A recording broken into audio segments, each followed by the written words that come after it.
believe we have people that have put on femininity as though it was a costume.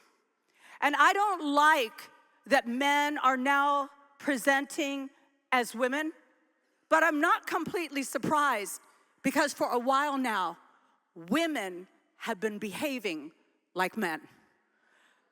We listened to the lies of the feminists who told us if we wanted to be powerful women, we needed to act like men. And somewhere along the line, we forgot what it looked like to be a powerful woman and to come alongside the man. And it is so important because God is the one that had this as an idea. Genesis chapter 2, verse 18. Then the Lord God said, "It is not good that the man should be alone. I will make a helper fit for him." The creation of woman was not an afterthought. She was a necessity. God said it is not good that the man be alone. He never said the man was not good. He said the man alone was not good. And for a while now, we've had women acting like men, which actually means we've had our men be alone. And when the man realized that he couldn't find his equal other in all of creation, God put him into a deep sleep and opened up his side. See, it was God who said that the woman needed to have voice. And women are answers to be embraced rather than problems to be controlled.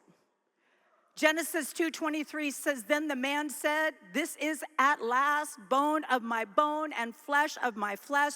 She shall be called woman because she was taken out of man.'"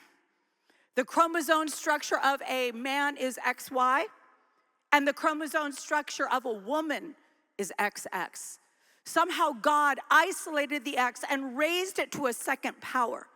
And he said she will be the multiplier of everything that the man and her come in contact with. See, God gave them something called dominion over everything but one another. But we all know there was this crazy fall. And in this crazy fall, we see a struggle where the man dominates and the woman tries to manipulate. But here's the beauty. We are not under the fall, but we do have an enemy.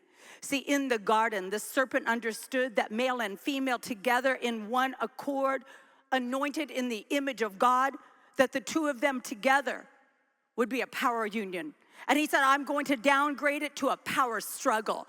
I'm going to make it where they see one another as the problem or the answer, instead of seeing God as the answer and the serpent as a problem. But see, the truth is the enemy is very well aware of the power of women. Revelation chapter 12, verse 17 says, "And the dragon was angry at the woman and declared war against the rest of her children, all who keep God's commandments and maintain their testimony of Jesus." There was something in the garden called enmity. Enmity is an irreconcilable hostility that the longer it exists, the greater it grows. And God said, I'm putting enmity between the woman and the serpent. Well, now it's not just the woman and the serpent. It is a dragon and the church.